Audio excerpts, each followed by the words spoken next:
Bonjour Pascal Praud. Vous êtes sur le terrain, dans le Donbass. Je voudrais que vous nous donniez les dernières informations de ce qui se passe sur le terrain. Alors oui, je vais vous les donner tout de suite, mais il ne faut pas oublier que depuis 2014, cette guerre a débuté. Dans le Donbass, ça est le berceau là où je me trouve.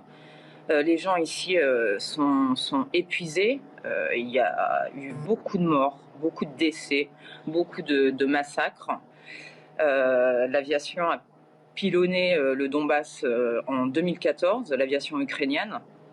Je n'ai aucun message politique, mais sachez simplement que depuis une semaine, on parle de ce conflit, mais il dure depuis 8 ans. Il y a eu 13 000 morts. 13 000 morts. Les gens sont épuisés. Ils se sentent tous ukrainiens. Ce que je peux vous dire, c'est qu'ils sont très surpris que l'Europe se rende compte de la situation.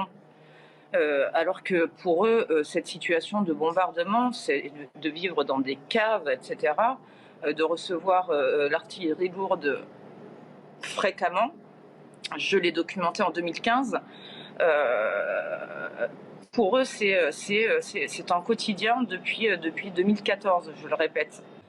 Ensuite, je vous interromps parce qu'il y a effectivement tout le monde ne comprend pas la situation aussi précisément, évidemment, que vous la vivez depuis de nombreuses années. Vous avez dit, et ça m'a surpris, tous les gens se sentent ukrainiens. Et vous avez rappelé que les bombardements étaient ukrainiens il y a absolument. quelques jours. Mais quelque chose de grave que visiblement a échappé. La population du Donbass en 2014 a été ciblée par son propre gouvernement. La population russophone a été bombardée par le gouvernement de Kiev. Oui, voilà. J'ai toutes les preuves, donc je pourrais vous les fournir en rentrant en France. J'ai les images. J'ai un film là-dessus. C'est incontestable. Mais aujourd'hui, les bombardements ou les exactions, elles sont russes ou elles sont ukrainiennes? Du côté où je suis, elles sont ukrainiennes. Les Russes sont au cœur du pays. Et côté Donbass, donc près de la ligne de front, à Lugansk, où je vais bientôt me rendre, c'est l'armée ukrainienne. Je suis désolée de choquer tout le monde. Non, pas du tout. Et je ne prends pas parti. Et je ne défends pas Poutine. C'est simplement, moi, je suis au plus près des civils. J'étais l'an dernier en Arménie.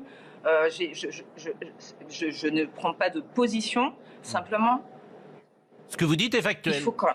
Ce que vous dites est factuel. Et ces populations aujourd'hui a bombardé sa population. Les enfants ont vécu 8 mois dans des caves. Le film que j'ai fait en 2015 est une preuve de toutes ces crimes de l'humanité. J'assume, je vous invite à le regarder. Считаю необходимым принять уже давно назревшее решение. Незамедлительно признать независимость и суверенитет Донецкой Народной Республики и Луганской Народной Республики. Cette annonce est accueillie avec beaucoup de joie de ce côté-ci, du côté du monde russe. Elle était attendue depuis très longtemps. C'est la fête et la liesse dans le Donbass. J'entends déjà d'ici des klaxons, des gens qui crient « Hourra !»